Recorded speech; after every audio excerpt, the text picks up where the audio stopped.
everyone, this is Yogita. Wish you all a very happy new year. दोस्तों उम्मीद करती हूँ कि ये आने वाला साल ईयर 2021 आपके लिए, आपके परिवार के लिए और आपके दोस्तों के लिए ढेर सारी खुशियाँ लेकर आए और सफलता आपके कदम चूमे। तो इस विशेष के साथ शुरुआत करते हैं आज की वीडियो की। एंड ये आज एक्सक्लूसिवली रिकॉर्ड कर रही हूँ जनवरी 1 को आप लोगों के लिए, जो आने वाले आईएलटीएस एग्ज़ाम में आपके लिए डेफिनेटली एक मैजिक मंत्र की तरह पावरफुल बनेगा। तो चलिए शुरुआत करते हैं आज के इस वीडियो की।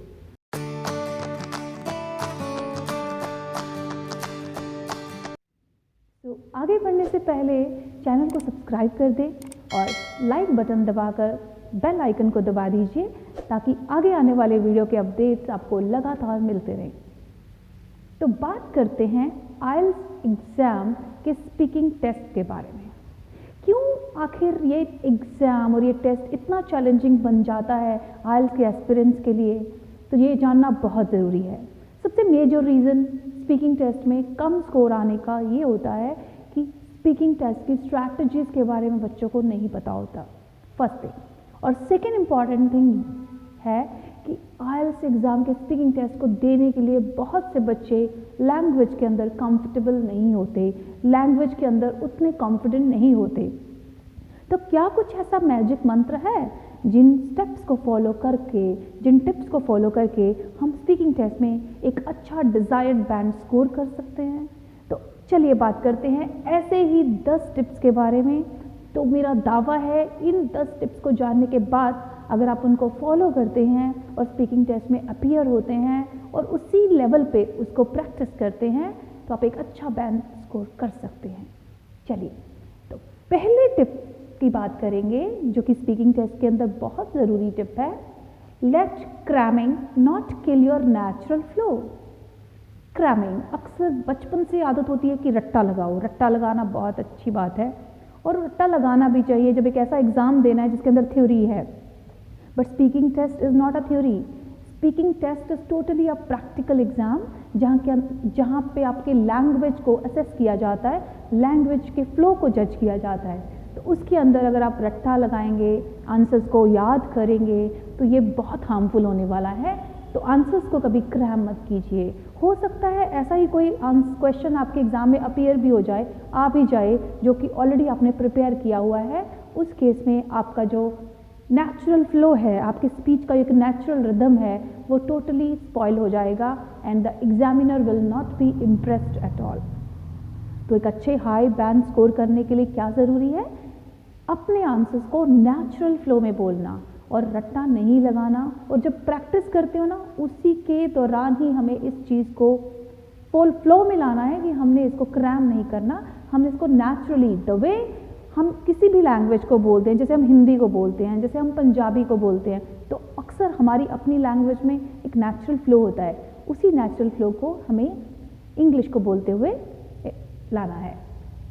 तो अगले टिप की बात करते हैं। Don't use unfamiliar words. अब अनफेमिलियर वर्ड्स से मेरा क्या मीनिंग है?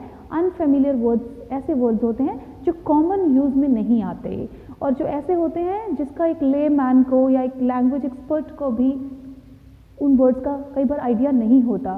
तो हमें इस तरह के वर्ड्स को इस्तेमाल करना है अपने स्पीकिंग के टेस्ट में जो कि फेमिलियर हो, कॉमन यूज़ में हो।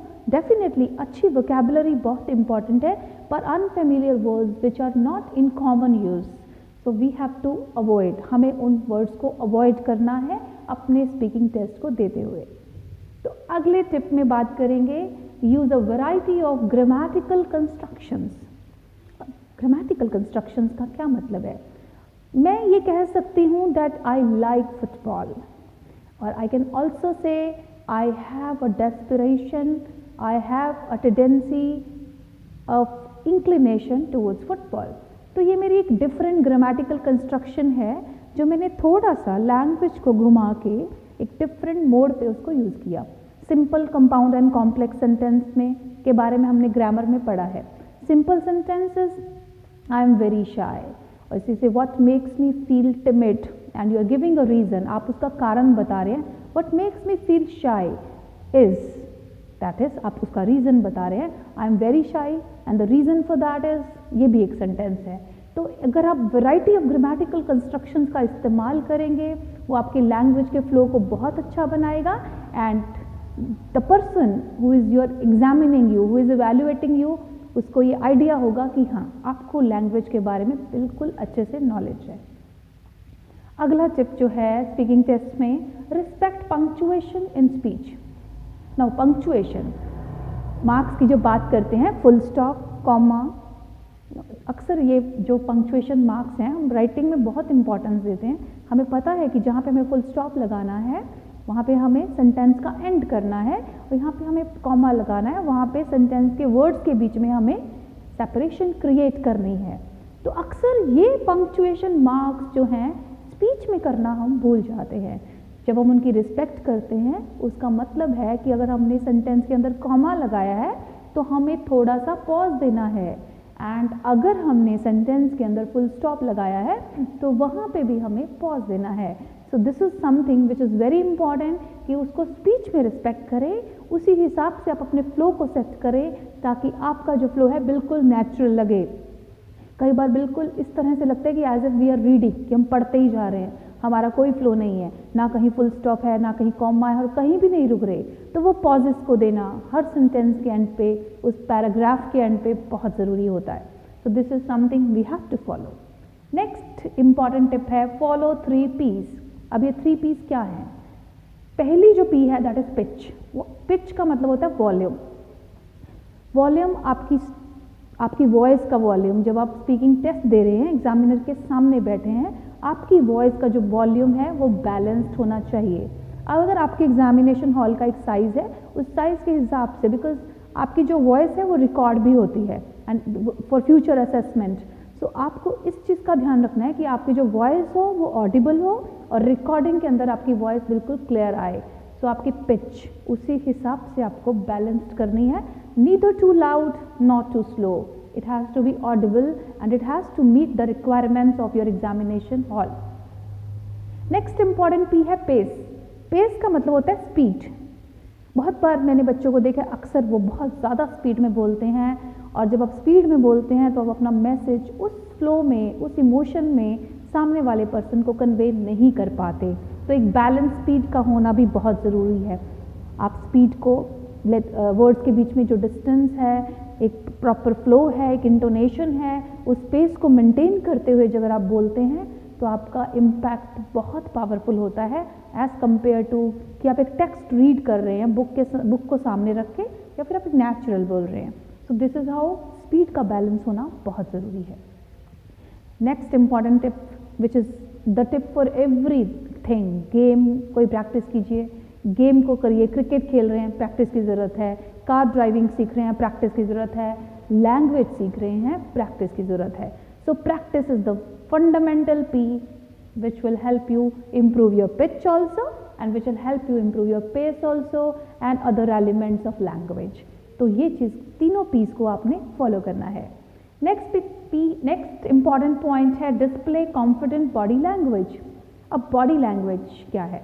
लैंग्वेज तो है, मैं आपके सामने बोल रही हूँ, पर जस्ट अगर मैं इस तरह से खड़ी हो जाऊँ, मैं कोई बॉडी का एक्सप्रेशन ना यूज़ करूँ, आपके साथ आई कॉन्टेक्ट ना मेंटेन करूँ, if I start looking side में देख रही हूँ, तो आपको मेरा स्पीच इंटरेस्टिंग नहीं लगेगा ऑफ कोर्स, क्योंकि बॉडी लैंग्वेज इतना पावरफुल टूल है।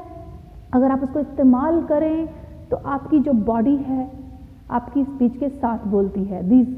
I don't say that, expert से कि आपकी बॉडी 85% आपके मैसेज को कन्वे करती है, ओनली 15% जो है आपके वर्ड्स के थ्रू कन्वे होता है।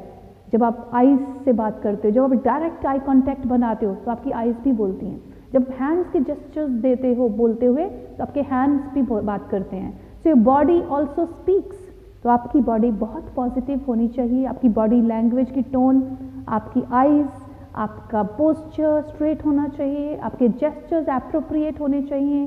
तो इसी तरह से कॉन्फिडेंट बॉडी लैंग्वेज को डिस्प्ले करना है during your speaking exam. And a cheerful smile at your face always will show the courtesy, will show the politeness towards your examiner. So these things are again very important. Next important tip है break the monotony and use synonyms. और monotony का मतलब क्या है? कई बार sentences को use करते हुए स्पीकिंग टेस्ट के दौरान आप एक वर्ड को अक्सर इस्तेमाल करते थे। वर्ड कोई भी हो सकता है, it can be a conjunction, it can be an article and that, कुछ भी। और आप एक ही वर्ड को हैप्पी हैप्पी तो 10 से 12 बार या 5 से 6 बार आपने एक 4 मिनट के 2 मिनट के टेस्ट में उसको इस्तेमाल किया, वो रेपिटेटिव हो जाता है, वो बोरिंग हो जाता है एंड द एग्जामिनर फील्स कि आपको लैंग्वेज के अंदर वोकैबुलरी नहीं आती।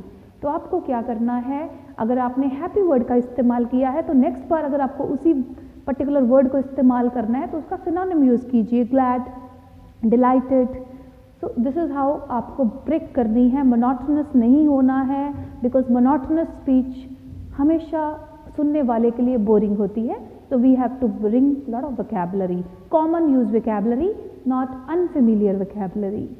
And the next step is extend your answers. Now extend your answers का मतलब है कि जब एग्जामिनर आपसे क्वेश्चन पूछ रहा है, कोई भी उसका आप जवाब दे रहे हैं, एक तो येस नो वाले आंसर्स को अवॉइड करना है, एक वर्ड में आंसर नहीं करना। अगर आप एक सेंटेंस में भी आंसर कर रहे हैं तो उन आंसर्स को थोड़ा एक्सटेंड करना है। एग्जाम्पल के तौर पर अगर आपसे पूछा जाता है where do you come from, तो आप उसका आंसर बड़ी कॉन्फिडेंटली बोलेंगे, I belong to Bathinda, the city of lakes, famously known as the city of lakes, popularly known as the city of lakes. So I am just extending my answer. I am just not limited to what he has asked. I am giving little more information that Bathinda is also known as city of lakes. So this is something very important. Next important tip है avoid using fillers. अब fillers क्या हैं?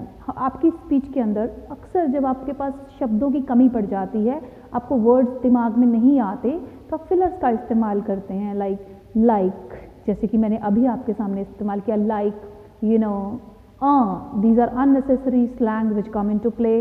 कुछ ऐसी sounds आ जाती हैं जब आपको सूझता नहीं है। सो दिस इज समथिंग आपने इन फिलर्स को अवॉइड करना है।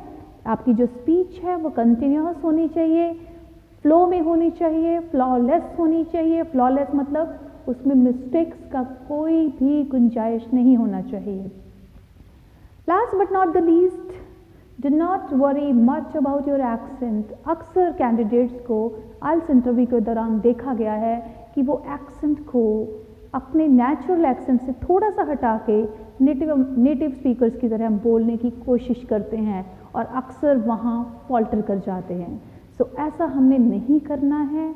अगर आप अपनी एक्सेंट या प्रोनाउंसिएशन को इम्प्रूव करना चाहते हैं तो उसको पहले प्रैक्टिस कीजिए। एग्ज़ाम की डेट में आप अपनी एक्सेंट को अननेचुरल फ्लो में मत लेके जाइए। जो आपका नेचुरल एक्सेंट है, if there is a touch of Punjab, there is a touch of Hindi, let it be. So do not worry much about your accent. Examiner and evaluator is more concerned about the correct language, the variety of language and how you understand and interpret his questions. So that is more important. So I hope in 10 magic tips को follow करके आप definitely wonders create करने वाले हैं आपके आने वाले speaking test के बारे में, and I wish you good luck for that. तो जाने से पहले लाइक बटन दबाना मत भूलना, सब्सक्राइब करना मत भूलना और बेल आइकन को दबाना, ताकि आने वाले आगे वीडियोस के सारे अपडेट्स आपको टाइम के मिलते रहें। Thank you very much for watching.